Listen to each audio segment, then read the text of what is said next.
Hi, I'm Jimmy Coe. And I'm Stephen Hawk. And we're the host of the Cosmic Sponge podcast, where we explore the unknown from UFOs and cryptids to unexplained disappearances and ancient mysteries. If you're looking for strange stories that will keep you on the edge of your seat, jump on Apple Podcasts, Spotify, or search for Cosmic Sponge on your favorite listening platform. Head on over to our website at www.cosmicsponge.com to get access to all of our content, including a full list of platforms where you can enjoy the show.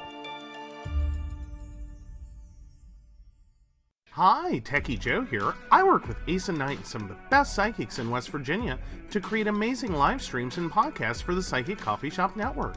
Together, we brew up great content discussing news, events, hot topics, and more, all from a psychic perspective. On the Psychic Coffee Shop, we interview amazing authors in the metaphysical realm. Coffee and Tea combines ASIN with Tracy, Dottie, Natalie, or Lady Gwendolyn for the good and the bad of being a psychic. Shameless Self-Promotion with Dottie the Psychic talks to leading and emerging YouTubers and business owners in our community. Mountain Bears brings you the latest in LGBT news and politics. The Psychic That Plans answers the question of, well, how a psychic plans. Plus, we're live on air. We take your comments and your questions, including psychic advice questions. Check out our amazing programming, book an appointment with top psychics, and find out all the wonderful things we have to offer at pcsbnetwork.com today. Tonight's episode is brought to you by the members of the Esoteric Archive, specifically Grand Inquisitor Annie K, Grand Inquisitor Samantha, and Soul Rising Studios. Special thanks to Llewellyn Publications for not only providing me with a free copy of the book, but also for giving me the opportunity to talk with the author. Now, let's get weird.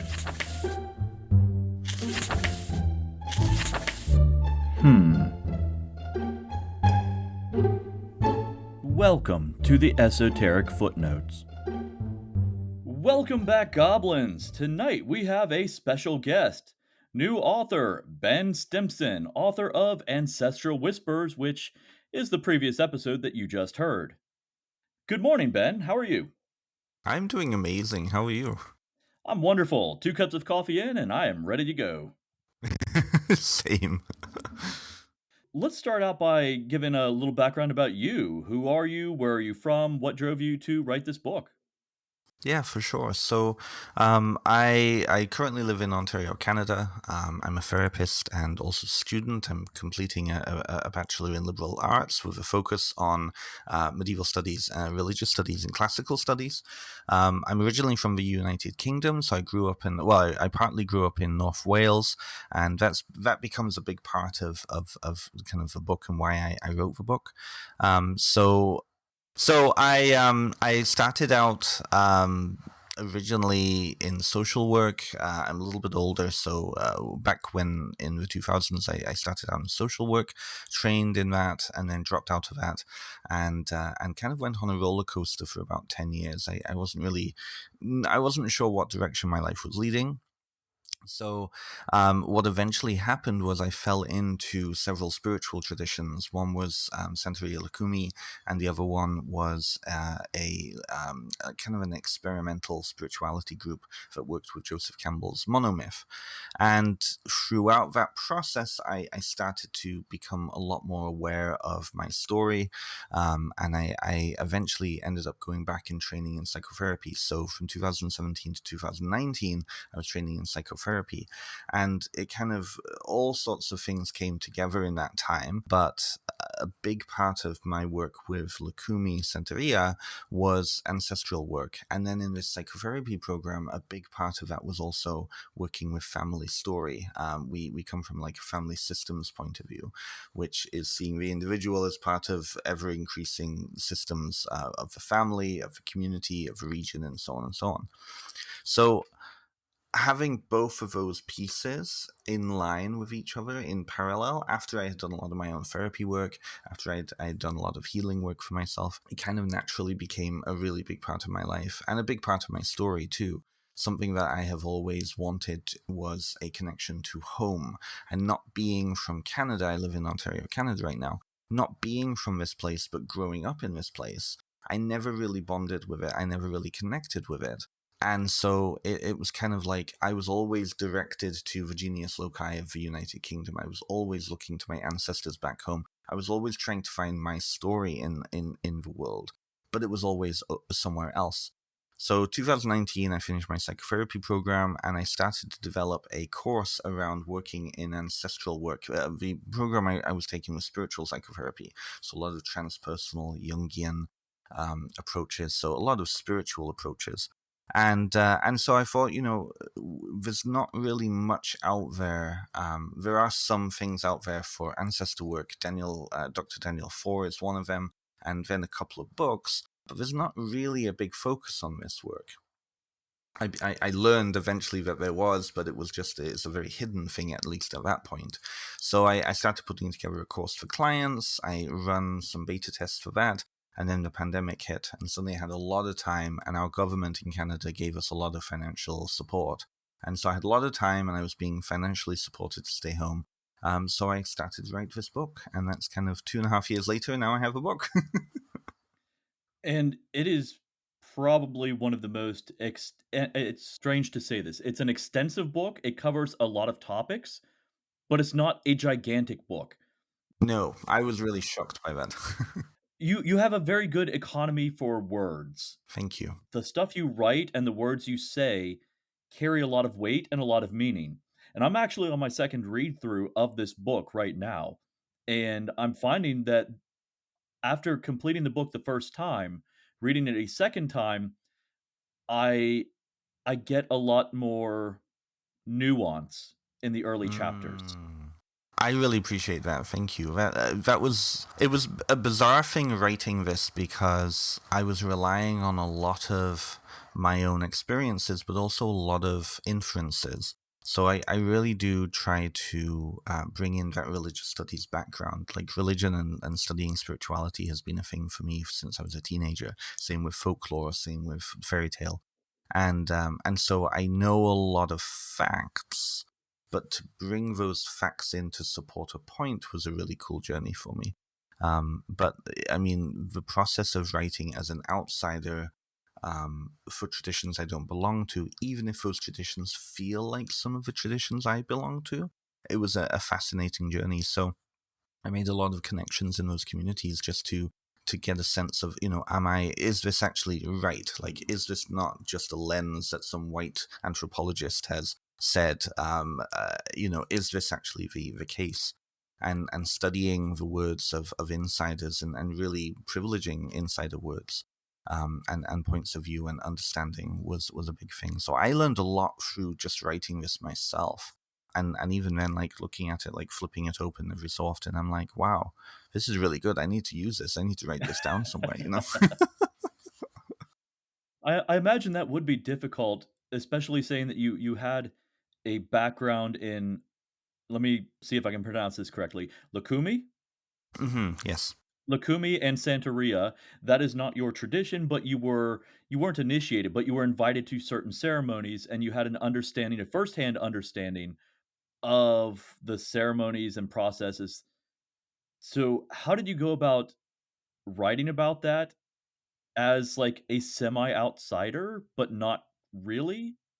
Well, so with my experience with Lakumi, although I'm very particular in the book to explain this, I don't want anybody to misunderstand me. So I never initiated into Lakumi, but I actually moved in with my godfather.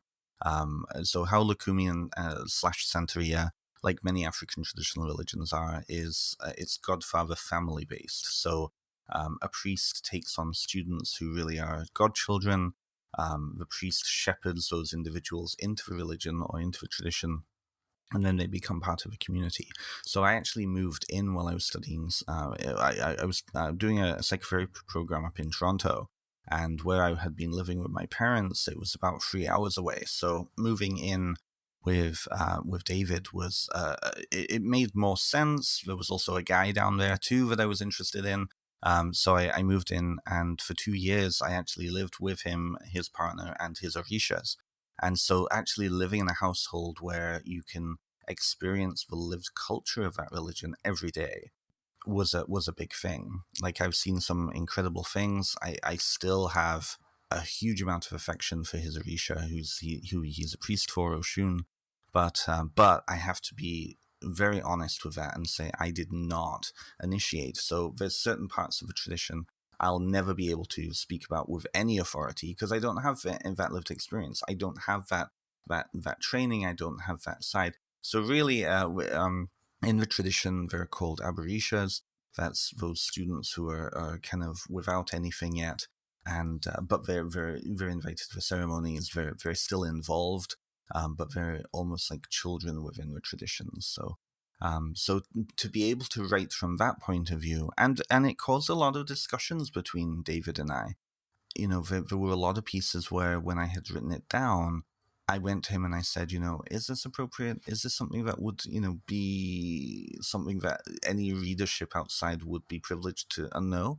The vast majority of the times my instincts were correct. And because it was my ancestral work that I was talking about and not, the inner dynamics of how to perform a certain ritual, it made it a lot easier. But having that dialogue really helped. And there were some times where he said, I don't think this is necessarily a good thing to write about. Or I would check with whoever you're talking about here if they're okay with that, which is also a part of the writing process, So really it was a community effort. I hit the ground running with connecting with people, with seeking that permission, seeking that clarification too, because memory can be a strange thing. I could be remembering a ritual I was part of 4 years ago, and all sorts of things can seep into it. So that was an interesting piece to that.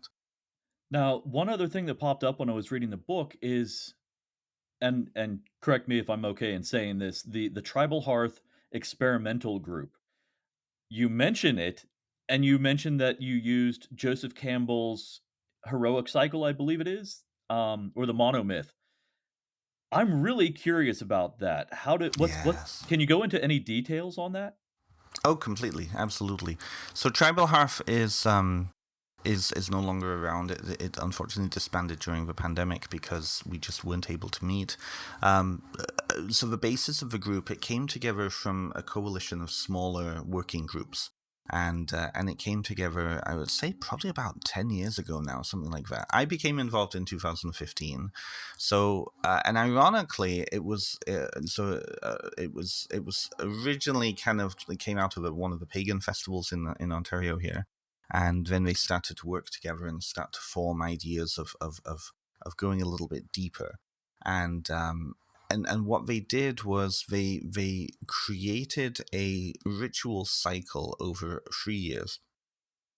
And it was Joseph Campbell's monomyth. So they took a fairy tale, they created a fairy tale of 3 siblings, 3 seekers. And throughout the span of the 7 rituals, every event was a week long or a weekend long. And the whole weekend was devoted to constructing and building a ritual mystery play. So really it comes from that entering into a story, acting out in sacred ritual, the story of this kind of combined monomyth. And I was, it's funny because the pagan campground, I had no idea that it was there. It was also a LARPing venue, and it was a wedding venue and a camping venue. And it was literally half an hour from where I was living, and I had no idea it was even there. At that point in my life, I didn't really have many connections with the festival community in Ontario. A lot of my spirituality was online. It was very insular. So I went originally to Vend. I was introduced to them, and they were like, oh, well, we have this event coming up. Would you like to vend? Because at that point I'd started a small vending company selling like crystals and things like that. And so I go, and that weekend I think I spent more time actually going to the workshops and the actual festival events than staying at my table. I made a big impact apparently, and I was invited to be one of the main kind of actors taking on the role of a seeker. And the role of the seeker was really to be the embodiment of the whole tribe, the whole group, and kind of play out the necessary role within that ritual cycle. So You were basically an avatar for the group. Exactly. Yes, a very good way of putting it. Right. I was playing the role. I was playing host to the archetype of the seeker, and then as we went through different rituals in that cycle, the other two seekers became other archetypes within the system. And eventually we ended after 3 years, 3.5 years, I should say. And it was amazing. Like, it was life changing. Some of the things that we did. One of my favorite experiences was going to. They had constructed kind of a new stone circle. They had placed huge boulders around a huge field, and they created a stone circle. And 60 people at 1 o'clock in the morning on a summer night in the middle of, and where it is, it's a dark zone, so there's like no light pollution in this circle with drums and just shamanic drumming. Wow. And going into that kind of quasi reality, and that really gave me a good sense, a powerful sense of the power of story, of how people can enter into story and the dynamics of what happens there. And eventually that actually led into what made me go into psychotherapy. So it was an incredible experience. It really was. I have to gather my thoughts a bit. That was. I know, right? It honestly sounds really amazing. I know, and I can't even, like, I'm in, and please don't misunderstand me, I am not taking credit for any of that work. I was a part of it, but the some of the major actors, some of the major architects of it, my friend Adam in particular, he comes from a marketing background, and so the psychology of subtlety and the psychology of suggestion, the psychology of marketing came into his work.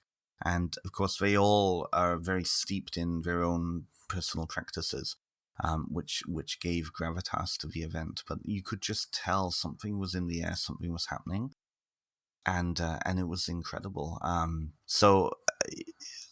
think Adam's actually coming up or developing something to be released at some point. So keep an eye out in the pagan sphere for that. But what it really grounded me in was, and it was that healing piece. For such a long time, I had been seeking, and to be chosen to be a seeker, and to then go through and be that archetype in this way, it really gave me the boost of confidence I needed to actually take control of my life again and take ownership of my life again, because I suddenly had 150. The group was usually about 150 to 200 people, which is a huge working group. Not all of them would come to all of the events, but all of them you would see them throughout the 3 years. And so to have that backing, it completely changed my life. It really did. That's a group size that you normally I don't know about the larger cities, but around here we definitely don't see anything like that, let alone a group of that size collaborating together. Yeah. Especially in a dark zone like that, that had to have just a primal feeling to it. It was amazing. And I think it speaks to the people who were coming to that. So the way that it was set up, there was usually 2 events a year. There was a winter retreat which had a maximum cap of 50. So 50 people locked in this lodge that had like it was like a Boy Scouts kind of lodge. So dormitories, and then a big open space room, and that's where we did all of our stuff in the wintertime, middle of nowhere Canada, right? And then the summer gathering was in the campground, which had like 150 come. So you certainly had people who were there just to hang out and see old friends and be kind of just in the background there. But they were still getting something from just being in that place. So it created multiple like spaces for people to come. I'd say the core group of us, so it was probably about 60 who were actively actually taking participating in the events or being involved in directly in the rituals. Like, some of the rituals were developed so that it would include the whole community. They built a maypole, and I think we had 100 people dancing around this massive maypole, which is incredible. That, and it did. I mean, we had one of the major people used to be the chief of local fire department, and he's also a Scottish band conductor. So he's there, and he's got a big mustache. I absolutely adore him, and he's barking orders out to keep us all in tow, I imagine with that many people on a maypole, you would almost have to have a drum beat to keep everyone in sync. Very much so, and so we had the drum, and one of the other, a lot of the people who were involved in this group were people who would go down to Starwood in the 80s, right? A lot of the people who were part of the older pagan crowd, all of their kids would have gone to the party pagan scene. They're more interested in actually doing the work again, right? So we had one of the older members of the community singing "Dance, Dance Wherever You May Be. I am the Lord of the Dance," said he, and just repeating that, and that kept us in time, which was really fun.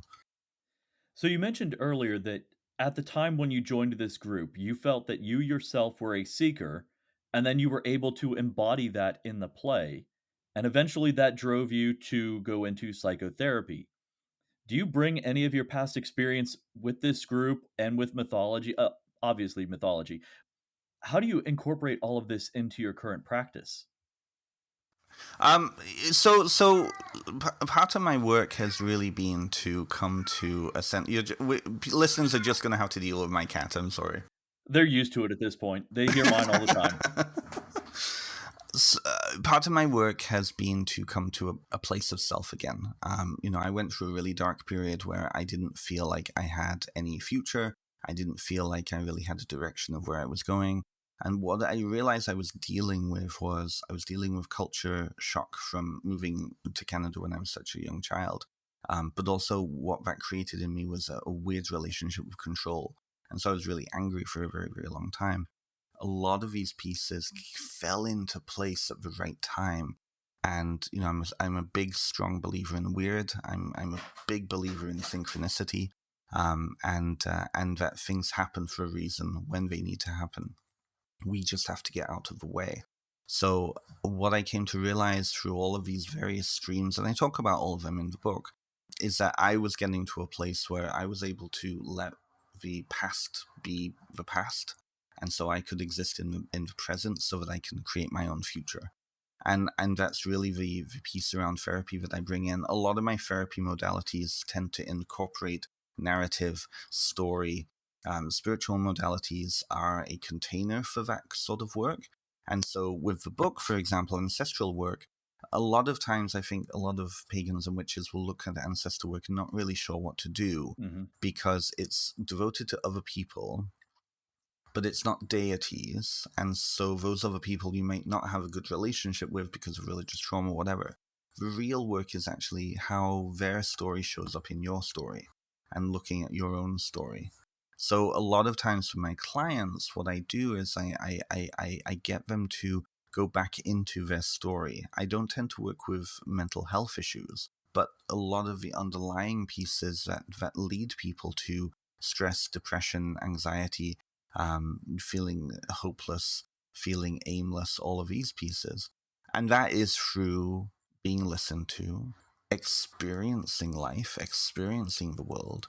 And so that can be through a spiritual lens. That can be through how are you showing up in the present? How are you breathing?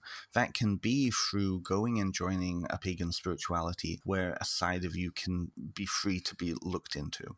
Okay, you went through this ritual with this group. Let's talk about that. What was happening for you in that moment? What was happening for you as you were engaging with this deity or this spirit, right? Another big key piece to that is that relationship between kind of the inner reality and the outer reality, and that piece around empowerment. I think a lot of people come to magic and paganism seeking empowerment for themselves because they're coming from a place of disempowerment. And certainly a lot of the traditions that have developed over the past 50 years have been about empowering certain identities. The vast majority of male witches that I know are all queer. And I don't think that's a, I like that totally makes sense to me because as a male, as a non-binary mask, queer person myself, I relate to their experiences. And why did we come to these traditions, many of us of a certain age? Because experiencing homophobia, experiencing marginalization.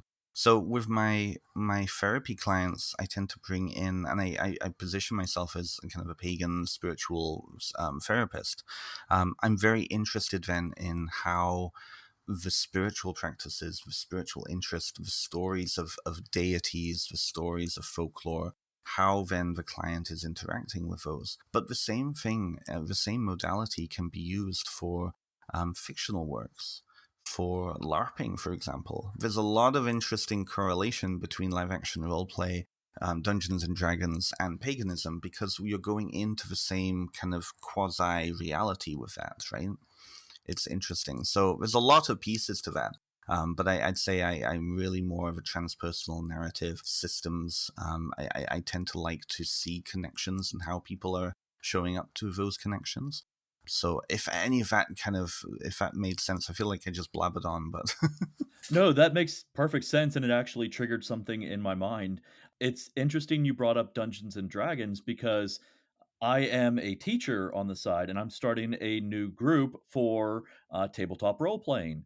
And because we haven't started the actual game yet, I don't know what characters are there. I don't know what the world is. I'm letting the students build that. mm, But I'm structuring it on Joseph Campbell's monomyth for story beats throughout the semester. love it. I love it. And it all comes full circle, and the reason I'm doing this specifically is to teach social justice and Excellent. empowerment for individuals and teamwork. So using all of this together worked really well. Then you'll know exactly what I mean with this, right? The ability to perceive something that is not right in front of you creates empathy. It creates that play. That power of play is huge. And particularly with social justice, it allows people to step out of their own reality and into Mhm. other people's shoes, right? I love it. There's so many amazing things coming out now about using fandom and genre in therapy, in social justice circles, in even just community building. There's some amazing community building pieces. And that actually ties back in with the spiritual, because spirituality has been used, like marginalized alternative spirituality has been used in community building for ages. There's amazing ancestral justice social work going on in the BIPOC communities. And I talk about one example in the book about how the Day of the Dead celebration in Mm. Los Angeles was originally started and developed and built as a way for the Chicano community in Los Angeles, downtown Los Angeles, to explore themselves. And it came around the same time and was really intermixed with the Chicano liberation movement. So it's amazing what, when looking at story in that way, can develop. So that's fantastic that you're doing it. How old do you work with usually? It starts at 5th grade and goes up to high school right now. Wonderful, wonderful. Oh, then I have some resources for you afterwards. Oh, absolutely. I'm very interested in the way that play, and I imagine this is pretty much what mystery plays are or how they were founded. It allows you to step into a role of empowerment and puts you in situations that would be challenging otherwise in your everyday life. But it gives you the tools you need to interact and deal with those. And then you can leave the table, leave the game, and go on to your everyday life. And you have some of that empowerment because you've already dealt with a situation in a safe space. I would say that the empowerment comes with that shift in reality. I think we, on a brain level, it's very easy for humans to get stuck into particular brain paths, right? And I think when we look at, for example, sacred mystery play, or even just going to the theater and being involved, being and experiencing that dissolving of the fourth wall, it touches us in a different way. I think that, when you look at mystery cults, oftentimes one of the hallmarks of mystery cults, both ancient and modern too, is that the initiation is often by taking part in the story. So look at Ephesus. Yes, Dionysiac mysteries, or the very famous one centered on Persephone and her mother, Demeter, right? You're engaging with sacred story by becoming part of that story, and in becoming part of that story, you leave being spiritual transformed, emotionally transformed. All of these pieces. That empowerment comes from we've come to the other side, right? I think it's really powerful, and I think it's really needed now because so many people are being, at least what I'm seeing with my clients, they're getting locked into a narrative, a social narrative that there is no future, that everything looks glum, that everything looks dim, and to be able to see themselves in a different light. I think that's really the power of why LARPing is so popular. I've had some experiences through LARPing where, it's different if you're reading a story than taking part in the story. And oftentimes, a lot of LARPers that I knew, anyways, would actually experiment with their own identities through their characters. They would develop a character that was entirely composed of things that they wanted to build into their own life, but they didn't feel comfortable doing. And so by doing that, they could explore in a safe environment. One of my friends, he always saw himself as being very cowardly and very weak because that's the narrative that his parents gave him. And then he started to play a paladin in one of the games we were playing, and go figure, now he's a paladin in life, right? It is that fake it until you make it, but I think that doesn't do justice to what is actually happening there. So I'm excited. That's exciting that you're doing that. That's wonderful. Yeah, thank you. It's interesting that you brought up participants who aren't actively engaged in the play because there is that ability for the audience to get the same effect as the players that you don't get anywhere else. It's only in live action play. And we lose a lot of that with movies and television and even with podcast. And it actually triggered a memory for me where I was in college, I was part of an intertribal group locally, and they would perform ceremonies. And there were many times where I wasn't engaged in the ceremony, but I was there as a participant, as a witness, I guess, or just someone on the outside. And I was affected by it as much as the people inside, say, like the sweat lodge. And I was hearing the same things that they were hearing from the outside, and that was incredible. It really has this, and again, it was an ancestral engagement, and even though they weren't my ancestors directly, I was still part of that event, Hmm. and that's so powerful. And like you said, it's something that's really lost a lot in modern society. We kind of have a disconnect from even our neighbors, let alone our ancestors. Very much so. Not many people are privileged enough to live near their direct ancestors anymore. This is the thing. This is exactly it. There's a lot of people. When I was writing the book, my context was as an immigrant to North America whose ancestors are all directly on the other side of the pond.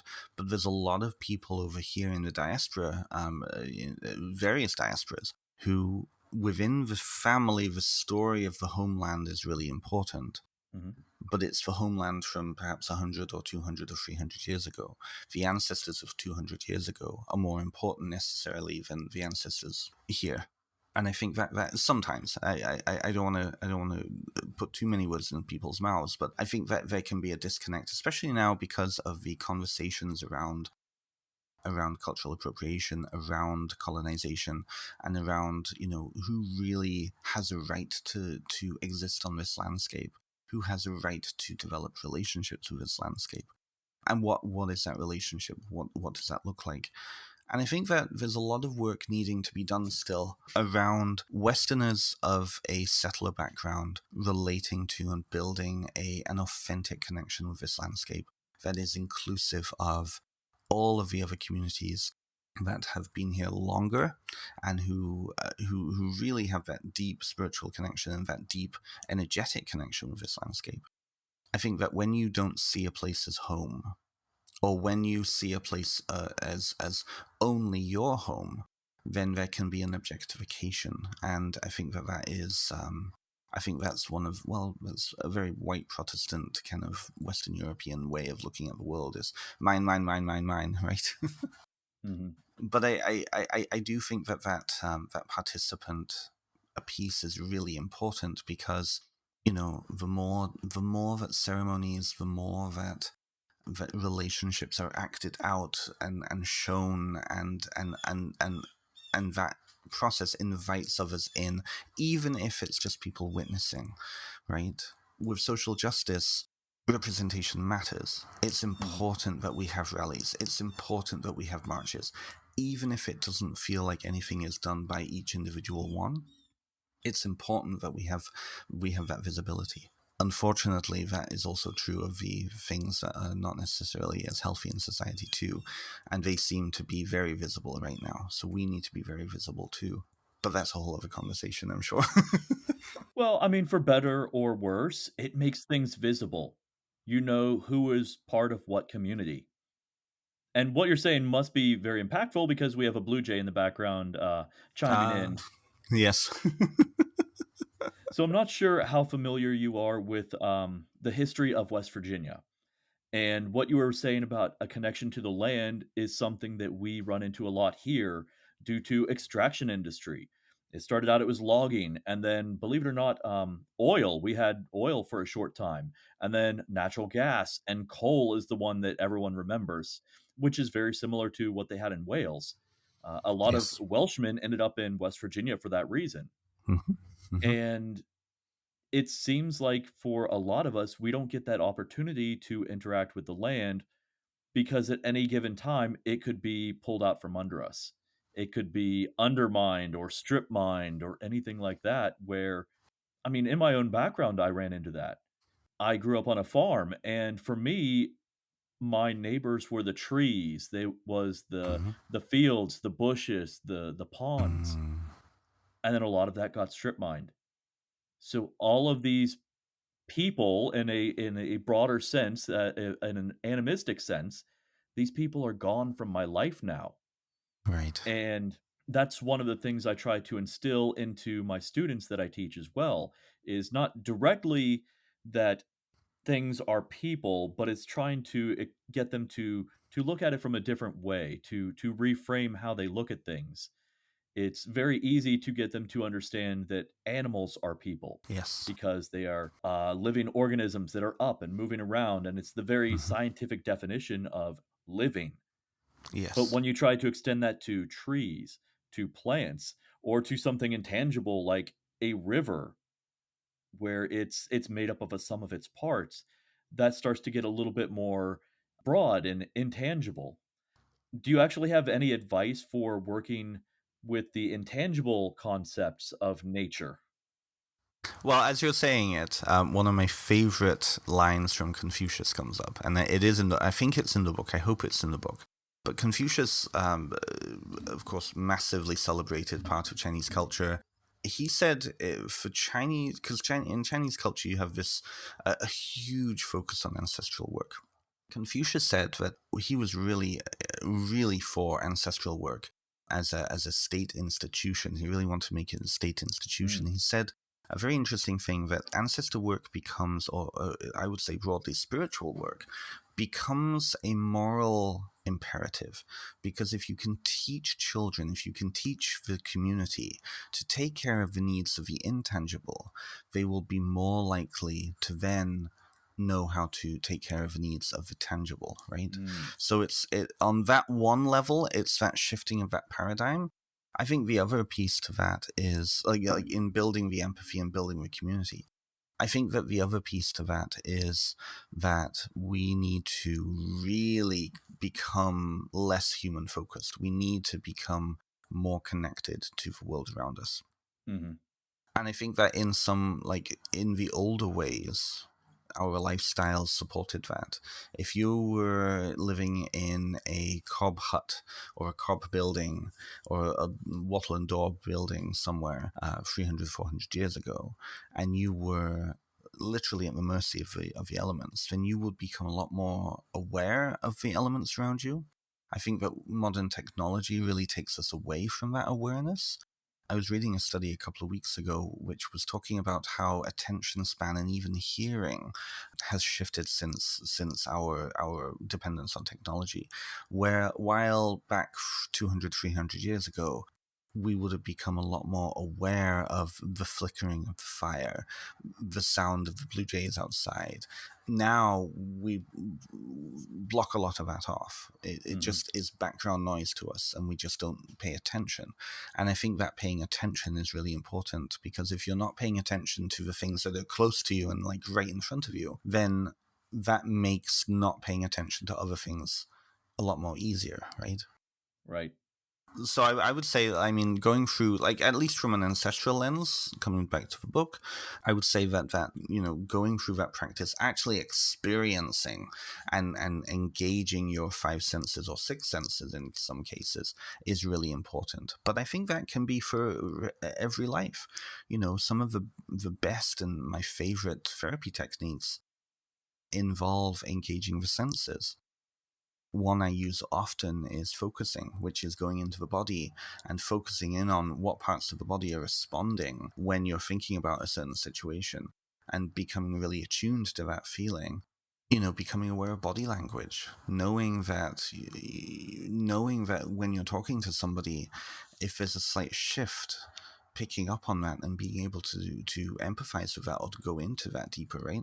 I think now a lot of people are like this. I mean, you can't see, your listeners can't see that, but like, on their phones constantly. And I mean, going to Toronto is a nightmare for that, because I feel like shouting at people so much because they get in the way because they're on their phones. I think that lack of communication, that lack of community is big. Now, that being said, people are connecting virtually, but it isn't the same as connecting in person. And I think that personal touch is really important. I think I may have strayed away from your question, but I hope that answered it.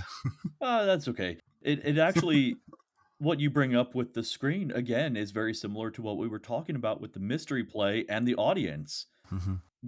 Interpersonal reaction in relation to each other compared to talking to someone distantly or remotely. Yes. It's not quite the same. Yeah, it's not quite the same.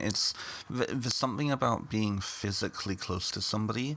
You're picking up on the energy. Same as, the difference between listening to an ASMR of walking through a forest and actually going and walking in the forest. Mm-hmm. You're engaging all of those senses.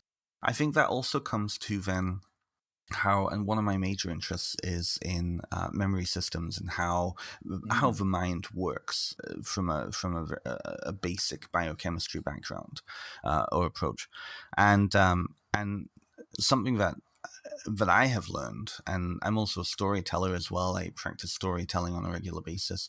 Something that I absolutely love is when you can create that energetic bubble around whoever you're talking to.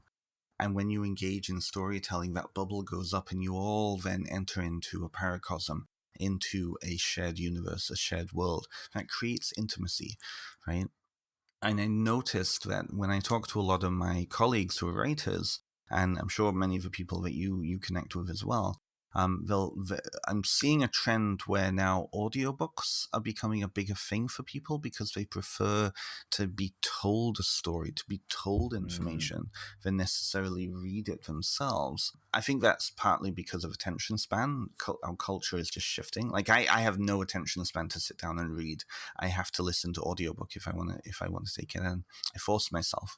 And as a writer, I know that's so weird to say, but Well, it's how you engage. It's how you're able to engage. So you still have that engagement. very much so. I know at least in America, the audiobook craze comes from multitasking, which is not necessarily a good thing, but it works. Mm-hmm. If you're able to do a mechanical task that doesn't require concentration, hey, you can focus on the book. So nothing wrong with that. But I think there is something to be said about that oral nature, that being told. There's a connection of hearing voice. And I mean, the traditional way of information was shared was that focused, somebody giving you that instruction. I mean, the archetype of a storyteller around the world is always the same. But I think that ties back into what we were saying before about that attention span. Back then, there was a lot more of an ability to engage with one's environment. The flickering of the fire, the voice of the storyteller, the darkness that was shrouding around, right? It creates that ambience and creates that way in. Now it's like, oh, I'm doing the dishes and I'm listening to a podcast and my cat's growling in the back and all these things, right? Well, there you get a lot more too out of the audiobook because you have that inflection and the pacing and everything from the voice actor who, now that I think about it, they are basically professional storytellers. Even if they are not writing or creating the stories, they are the ones that are relaying that information. Very much so. And I could compare that even to digital books compared to a physical book. You're getting the same effect. The digital screen doesn't always work as well, doesn't always, it gives you that opportunity to click over to an app or something else, to something else you're doing. Whereas a book, you sit down and you have to focus, you have to concentrate your effort into it, which for some, like you said, is a hindrance, but for others, it's that physical tangibility that engages more than one sense while reading that book. I'm very much so. And I think I've been unfair in this interview. I think I've been speaking from a very generational lens. I used to work in a bookstore a couple of years ago during the pandemic. And what I noticed was that pendulum is swinging. A lot of like under 25s, let's say under 20s, they're really re-engaging with things. The book industry has, like, the physical book industry has never been booming so much, right? Kids are learning how to knit. Kids are learning how to do all of these crafts that really require attention and looking. Kids are going to the gym, right? Kids are engaging with all sorts of different things that people my generation and a little older, I think we didn't have as much because we're the internet age. Like, I remember the internet came out in my home anyways when I was 12, so 2000. It's like suddenly everything was online. You see, I'm seeing a generational shift, and I think that is partly because of a response. But I think that's just a natural, the pendulum swinging this way and that way throughout the generations. So Again, that triggered something in my mind that I never even considered before. Things like knitting or handcrafts. That is basically Mhm. stimming or using a fidget toy of some sort. It is in that Mhm. engagement. And that's what our previous generations did. If you think of the stereotype of a Yes, little old lady waiting for an appointment, she just pulls her knitting out of her bag to have something to keep her occupied. absolutely. And it's interesting to see us come back to that, where we had the fidget toys that didn't have a purpose. They kept you occupied, but they didn't do anything. You didn't have a sense of accomplishment at the end. So that's an interesting concept I never even thought about until Well, now. and it's a fascinating concept because it also comes back to then relationship, right? I mean, the necessity of knitting, as opposed to it just being a something that you would do when you're bored, right? Like 100 years ago, clothing was not regularly bought; it was made, right? And so, Mhm. like a knitted sweater, if you had a knitted sweater or a knitted scarf or something like that, that takes a very long time to make, first of all, and it's probably also much stronger than what you can buy in the store. So chances are, if you know how to make it, you also know how to repair it. And I think that's also coming around too. So the relationship to thing also shifts and changes. And I think cross-culturally, like, it doesn't matter what culture you're in, 100, 200 years ago, most people were manufacturing their own things at home. A lot of people were raising their own livestock, raising their own animals, especially in agrarian cultures. They were, going and hunting and gathering themselves, and also creating and manufacturing their own goods at home. And those things that weren't were bought in, but most people would have been creating that. I mean, look at the all of the reenactor YouTube channels and what, like Townsend's and history reenaction, right? Yeah. Oh, absolutely. I don't see too many people who know that channel, and it's so exciting when someone brings it up. I will introduce you to folk. A lot of the homesteaders that I know love that channel too, right? But I mean, he's a good example of that. He speaks about the history of that, and that's ancestral to us. And they appreciated their things a lot more because they knew how much effort and time went into creating and manufacturing them. And I think that that gets back to that animistic approach to life, right? You're looking at the animistic cultures around the world right now, Japan, a lot in Southeast Asia, a lot of them have, like, while capitalism is trying to come in and has heavily come into some of those cultures, there is also, especially in Japanese culture, a respect for thing because those things are animate, right? But that's a whole other tangent. It's strange to think that YouTube, of all things, a technology that we were just talking about that typically disconnects people, is what's bringing people back to basically ancestral Yes. crafts and tasks where, like you said, these kids are learning how to knit, most likely on YouTube, because our generation was never taught that and we had forgotten that from our Yes. grandparents. But it's giving them a connection to an ancestor that they never even met, but they are at some point doing the same things that they would have shared otherwise with like their grandmother or This is totally grandfather. it. And I think that comes back to that idea of then relationship and family.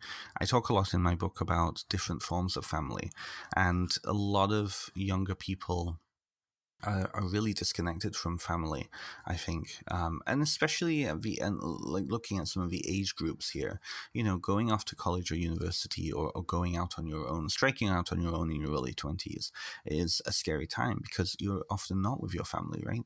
And so that idea of then chosen family becomes big. And I've noticed in like going back to university last year and this year, and really talking with a lot of the first year, second year students who, they're pulling out their knitting, they're hanging out, they're learning how to sew, they're learning how to create cosplay costumes, they're learning how to do all of these skills, right? And it's often a communal thing for them. So, the rise, if you look at it at any major urban center, I doubt that you'll have a hard time finding a craft circle at a coffee shop. I doubt very much that you'll find a social group, a social knitting group for the under 20s or for the under 30s at like any of the local downtown hanging spots. And so I think it becomes a shared sense of community while also focusing on skill. And I love that. I think that that's really powerful. And it goes right back to the ancestral image of, the quilting circles, right? Or other craft circles. I was even thinking of just people sitting around napping flint. How essential that was. That was definitely, you could do it on your own, but it's a lot more engaging if you have several guys sitting there and you could share techniques This on is the the thing, spot. right? Exactly. And even like in traditional culture around the world right now, like oftentimes the chore circles become also the gossip circles, become the hangout circles, become the bonding circles, right? Mhm. What's interesting then, in considering then the individual part of that, is that traditionally when you look at like say spinning, weaving, individual work that can only Mhm. that can be done communally but is often done individually. Oftentimes those traditions also have wrapped up into them divination and scrying, and so they become spiritual Oh, pieces, right? yes. I know that in modern heathenry, for example, the distaff is not only just a domestic device for women or for feminine individuals, but it also becomes a divinatory symbol for them, because as you're spinning, as you're weaving, you're Mhm. going in and you're relating. You might not be relating to other humans, but in that moment you're engaging and relating to the spirit, right? So it's interesting that.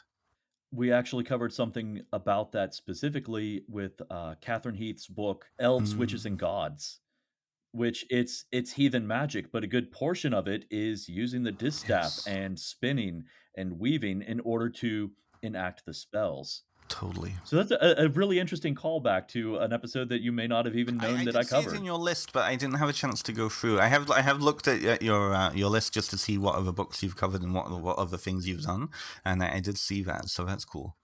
It's definitely a good book if that is something you're interested in as far as, like, engaging with a physical craft and how it applies to paganism and magic. It's a very, very interesting combination. That's cool. We are coming up on the 1 hour mark, so is there anything you would like to plug before we get out of here? Of course. So my book is actually available now. So it releases. I know it's a surprise to me. So people are they're starting to ship them out of the Llewellyn warehouse. Officially, I think the date for Amazon and Barnes & Noble and those companies is September 8th. So my book, Ancestral Whispers, is available, and I'm looking forward to listening to your review. Your early review was really, really fantastic. That was a real big boost for me, so I really want to say thank you for that. Oh, you're welcome. If people are interested, I am taking therapy and spiritual direction clients, so my website, benstimpson.com, is available. I also have a load of classes booked on there and organized for the next year. I want to do both kind of more psychotherapeutic and also spiritual topics. So I have a load of stuff on there. I have a connection. Well, not connection. I'm involved in a big ancestral summit that will be happening online. And that information can be also found on my website. So a lot of the main people who are writing in ancestral work and root work in conjuring and witchcraft are contributing to this. Details is coming out in November 1st and 2nd, and then it'll be an online, and you can I think you'll have 6 months of ability to access those. So that's really cool. That'll be on my website. And apart from that, no, this has been fantastic. Thank you so much for having me on. Yes, absolutely. One last question. I know this is a question I get from my audience quite a bit. Will you have autographed copies of the book available? So, because of where I am at, it's difficult to do that at this stage because I need to buy stock in to sign them and then send them back out again. In Ontario, the shipping fee would be $20, just because of how I know Ontario's like Canada's postal system is messed up. So I won't have them available. But what I'm doing, I'm organizing book plates, so I can sign book plates and then ship those out to people. So I haven't gotten that set up yet, but I will. In which case, then you just pay for shipping and handling. I think maybe $5 or $10 or something like that, and then you can just paste that right into your book. Excellent. Easier way to do it, I think. Quite a bit, yes. Yeah. Well, thank you so much for joining us tonight. And see, the book review should be coming out on Wednesday, which means it's already been posted by the time everyone hears this. That is Ancestral Whispers by Ben Stimpson. Definitely grab yourself a physical copy. You will be reading this multiple times. So thank you again, and have a good night. Thank you, everybody.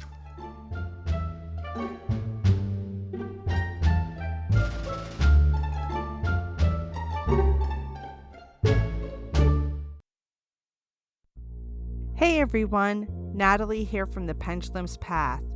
If you need guidance, direction, spiritual connection, or more, then listen up.